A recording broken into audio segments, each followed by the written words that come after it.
Yesu nashimwe, Yesu nahabwe icyubahiro, nabaramukije kandi nongeye kubaha ikaze muri cya kiganiro cyacu buri gitondo hamwe na Yesu. Turi ku ntego rero ivuga ngo ijambo ry'Imana imbaraga zihindura. Ijambo ry'Imana ni imbaraga zihindura. Mu minsi yashize cyangwa se mu minsi ishize twarimo tureba ngo mbese iyo umaze kuryumva ukora iki, cyangwa se uyu munsi nimba wumvise ijambo ry'Imana ubigenjeje uti. Reka rero nihute ngere ku ntego y'umunsi, muri aba urinde. Niyo ntego y'umunsi turi buganireho uyu munsi, kugira ngo ntabatindira mukomeze muryoherwa n'ijambo ry'Imana, kuko ijambo ry'Imana ni imbaraga zihindura. Rero muri aba urinde, muri bande se? Ushaka kwibaza ni bande abangaba bagiye kumbwira muri bano urinde. Umunsi umwe iyo usomye ubutumwa bwiza uko bwanditswe na Matayo igice cya 13 uhereye ku murongo wa mbere, Yesu yaciye umugani w'umubibyi ababwira ukuntu rero umubibyi yasohoye imbuto, zimwe zikagenda zikagwa ku butaka bwiza, izindi zikagwa ku kara, izindi zikagwa mu mahwa, izindi zikagwa mu nzira. Noneho rero arangije ababwira icyo bisobanura. Abigishwa bamaze kumwiyegereza baramubaza ati se buriya wavugaga iki? Yesu asobanura umugani w'umubibyi, kuko yaramaze kubabwira ngo 13:15, kuko umutima w'ubu bwoko ufite ibinuri, amatwi yabo akaba ari ibihurihuri, amaso yabo bakayahumiriza, ngo batarebesha amaso, batumvisha amatwi, batamenyesha umutima, bagahindukira ngo mbakize. Biteye ubwoba. Uko niko Yesaya yahanuye. Yesaya yahanuriye Abisiraheli, kukumva muzumva ariko ntimuzasobanukirwa, kureba muzareba ariko ntimuzabibona. Imitima yabo bayihinduye, amatwi yabo bayahinduye ibihurihuri, amaso yabo barayahumiriza, ngo batarebesha amaso, batumvisha amatwi, batamenyesha umutima, bagahindukira ngo mbakize. Iyo urebye ano magambo ese ujya uyatekerezaho ukayagereranya n'igihe tugezemo, ujya uhuza aya magambo n'iby'iyi minsi. Reka mbasubiremo ko Yesaya yahanuye. Yaravuze ngo ndetse umurongo wa 14 igice cya 13, mbese ibyo Yesaya yahanuye bibasohoyeho ngo kumva muzumva ariko ntimuzasobanukirwa, kureba muzareba ariko ntimuzabibona, kuko umutima w'ubu bwoko ufite ibinuri, amatwi yabo akaba ari ibihurihuri, amaso yabo bakayahumiriza, ngo batarebesha amaso, batumvisha amatwi, batamenyesha umutima, bagahindukira ngo mbakize. Iyo usomye aya magambo ujya ushobora kuyahuza n'iby'iki gihe, kuko iyo dusoma Bibiliya ntabwo turi amarobo. Iyo dusoma Bibiliya turasenga, Umwuka w'Imana akadusobanurira, ukumva icyo Imana yashakaga kuvuga mu ijambo ryayo. Niko nababwiye, nusoma ijambo ry'Imana ujya uvuga ngo mbese Imana yashaka kuvuga iki, ni iki kiri muri iyi message. Hanyuma nurangiza ubihuze n'ubuzima bwawe, ese ku buzima bwanjye bimeze bite? Hanyuma nurangiza ubishyire mu bikorwa. Hano aravuga ngo abantu bazumva ariko ntibasobanukirwe. Ibi bintu birashoboka, cyangwa se ntago urabibonesha amaso. Ijambo ry'Imana riravugwa kandi kenshi cyane. Abakozi b'Imana ni benshi, cyangwa bavuga ijambo ry'Imana ni benshi. Nuza kureba mu Rwanda urasanga abantu benshi cyane. Ejo narimo ndeba statistique, abantu bari muri traditional idini rya gakondo ni 0.2%. Ubwo bivuga ngo abandi bafite amahuriro bahuriramo. Harimo amahuriro atandukanye, cyangwa se amadini atandukanye, amatorero n'amadini. Harimo Islam, harimo Abayehova, harimo n'aya Gikristo. Urumva ko abari muri traditional, abari mu idini rya gakondo ari bake, 0.2%. Ubwo abandi bafite aho bahurira. Ariko noneho amatorero ya Gikristo yo ari ku kigero cya 89%, aho mperukira statistique. Hanyuma rero iyo urebye ibikorwa uribaza, ese ibi ni biki biri kuba? Ese birimo biragenda bite? Yesu niwe ugeze kuvuga ngo urukungu mu masaka, aravuga ngo mubireke bikorane.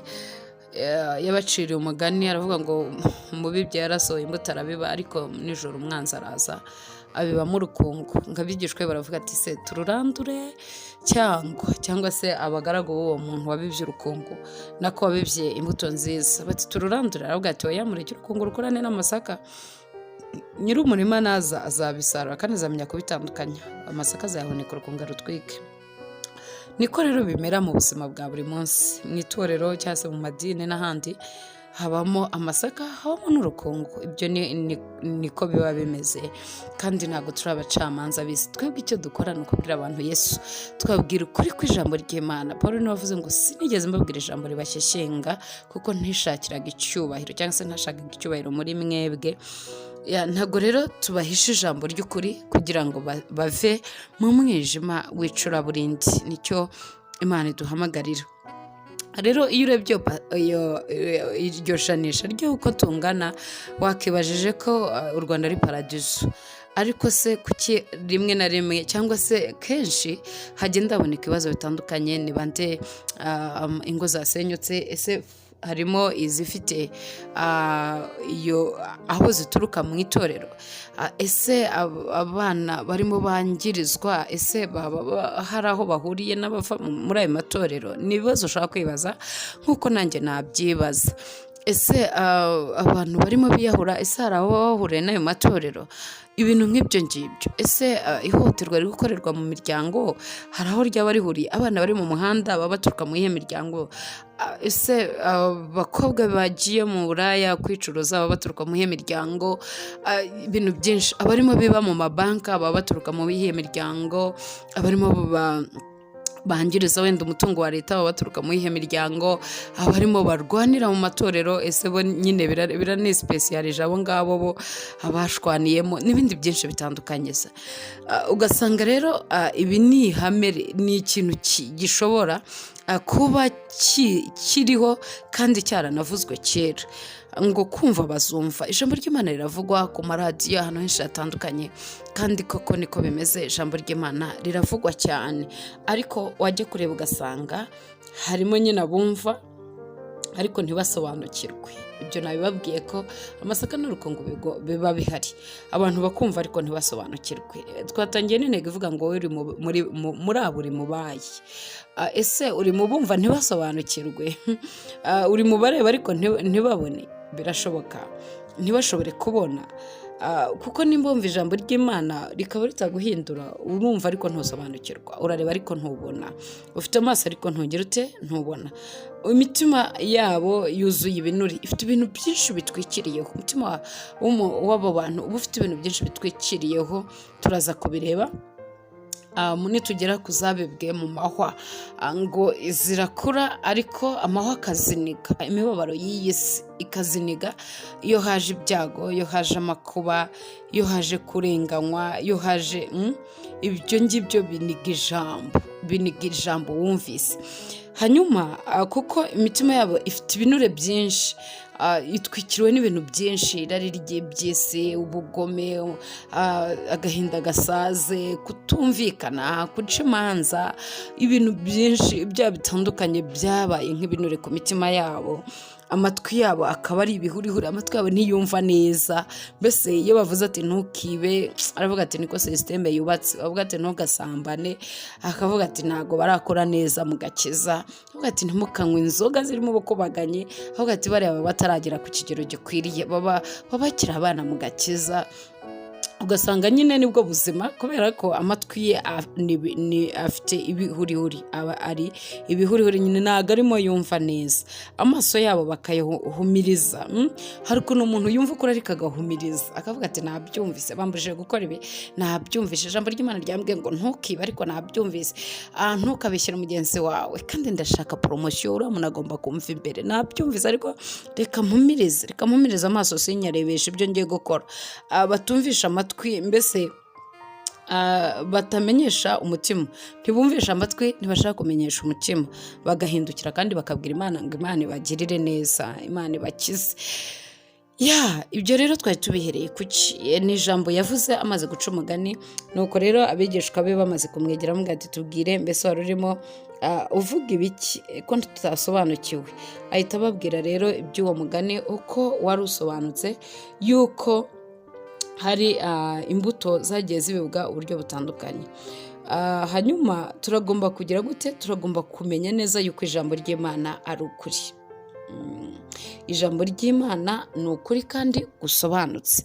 Iyo uhereye ku murongo wa 18 aravuga ngo 13:18 nuko nimwumve umugani w'uyu mubibi, uwumva wese ijambo ry'ubwami ntarimenye, umubaraza agasahura ikibibwe mu mutima we, uwo ni we usa n'izabibwe mu nzira. Iyo wumvise ijambo nturimenye, nturisobanukirwe, kuko arisoma nturimenye, se buriya rivuze iki? Kuko aha ntushobora gushyira mu bikorwa ikintu utamenye, ntabwo bibaho. Iyo ushaka gukora umuntu agwaye umwitozo w'umubare akaguhamo formule, iyo utayizi ntushobora kubikora. Rero no mu by'Imana no mu ijambo ry'Imana ntushobora gukora ikintu utazi neza, utamenye. Niyo mpamvu iyo wumvise ijambo nturimenye, umwanzi araza akaribibura, biba bimeze nk'inzira. Donko ni nk'uko baza bakazikandagira za mbuto, Satani araza akazikandagira.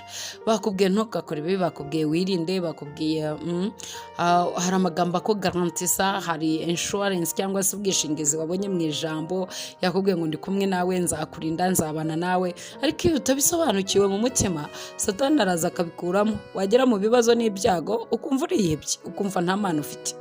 Iyo akubwiye ati mbese nimba duhagararanye twembi ninde mubisha wawe, nturisobanukirwe, Satani araza akaribibura, noneho ugasigara nyine ufite guhangayika, akagusigira guhangayika. Nimba aje agasanga hari ibindi byinshi ijambo ry'Imana ryavuganye nawe, iyo utabisobanukiwe kari ibyawe, kari Imana yavuganaga nawe, twaravuze ngo ujye umenya ngo Imana iravugana nanjye, Satani araza akagira ate akabikuramo. Ndagira ngo hano rero mbibutse yuko iyo utasobanukiwe ijambo ry'Imana, Satani araza akaribibura, bimeze nk'izabibwe mu nzira. Kandi izabibwe ku kara, uwo niwe wumva ijambo uwo mwanya akaryemera anezerewe, ntagire imizi muri we, maze agakomera umwanya muto. Iyo habayeho amakuba cyangwa ibimurenganyiriza iryo jambo, uwo mwanya biramugusha. Izo rero nizabibwe, izo ngizo zidashinga imizi, nizabibwe ku kara. Iyo ijambo ryumvise ukaryoherwa, yewe nafashijwe, ndumva ibintu ari sawa, ndumva ari byiza. Hanyuma rero ntugire imizi, ntushinga imizi muri iryo jambo. Buriya rero ijambo ry'Imana rirasobanutse. Turatubwira ati ijambo yari Imana, kandi ijambo yahoranye n'Imana, nta cyari mu gitaremwe nawe. Bibiliya ni Yesu, Bibiliya ni Kristo, reka mvuge ngo ni Kristo wanditse, cyangwa se unyuze mu ijambo, reka tubyite gutyo. So rero iyo bakubwiye Kristo kumvura muryohe, kumvura muryohe, ariko ntushinga imizi, uba umeze nk'izo bataye ku kara. Amakuba, ibyago iyo bikomanze wawe, wenda twatinze ku nzu yo ku musenyi niyo ku rutare, ibyago iyo bikomanze wawe tayari bihita wihirimisha, nyine uba umeze nk'inzu yubatswe ku musenyi, kuko utumvise neza icyo ijambo rikubwira. Hanyuma rero uwo nguwo nyine ararangira, undi akamera nk'umuntu izabibwe mu mahwa. Twavuze ngo yumva ijambo ry'Imana, amaganya y'iyi si n'ibihendo by'isi n'ubutunzi bikabinika, araryumva akumva nibyo, ariko nanone akagira ikibazo. Uwo niwe wumva iryo jambo, maze amaganya y'iyi si n'ibihendo by'ubutunzi bikaniga iryo jambo ntiryere. Amaganya, ibihendo by'ubutunzi ntabwo bituma ijambo ryera muri we. Afite ibintu byinshi arariki, afite ibintu byinshi biri kumuhendahenda, afite ibintu byinshi bituma Imana iva muri we. Ku mugani umuhanga niwe wavuze ngo mbwira aho utinda mu gihe cyawe, nkubwira Imana uramya. Mbwira aho ushyira igihe cyawe kinini, nanjye nkubwira Imana uramya. Birashoboka rero ko ushobora gukoresha igihe cyawe mu buryo butandukanye. Birashoboka ko ushobora gukoresha igihe cyawe mu bintu byinshi, ariko iyo ufite igihe cyawe ukagitindamo ukorera ikindi, nimba utinda mu kazi, igihe cyawe kikaba ari ugutekereza akazi mu gitondo, ugataha ukaryama udatekereje ku Mana, utabanye n'Imana. Nimba ari urugo rwawe utekerezaho cyane bikarangira, nimba ari business yawe utekerezaho bikarangira. Ibyo rero bituma utinda cyane. Icyo nacyo ni ikigirwamana. Uwo muntu yaravuze ngo mbwira uburyo ukoresha igihe cyawe, naho ukoresha igihe cyawe kinini, njye nkubwira Imana wubaha, nkubwira ikigirwamana cyagutwaye. Uyu rero nawe ibihendo by'isi biramuza bikamunika. Hanyuma ikindi, hari uwabibwe mu butaka bwiza, uwo niwe wumva ijambo akarimenya, akera imbuto imwe 100, indi 60, indi 30. Iryo ni ijambo ry'Imana rigeze ahantu umutima ubasha kuryakira. Numvise ijambo rimaze kumbwira, ngiye ndihuje n'ubuzima bwanjye, numvise icyo Imana imbwiye, ngiye gushyira mu bikorwa icyo data ari kunsaba. Ubu rero ameze nk'ubutaka bwiza, izo mbuto zirera zikera imbuto, kuko nimba ijambo rikubwiye ngo ukunde mugenzi wawe nk'uko wikunda, ukavuga ati wawu, hanyuma harya mu buzima bwanjye bimeze biti, harabona anga, harabona shyikira, harabona avuga ati okay, noneho rero ngiye kubakunda nk'uko nikunda. Icyo gihe ugashyira mu bikorwa, ubu weze imbuto 160 ukera cyane. Rero twatangiye n'intego ndimo nsoza ivuga ngo muri aba urinde.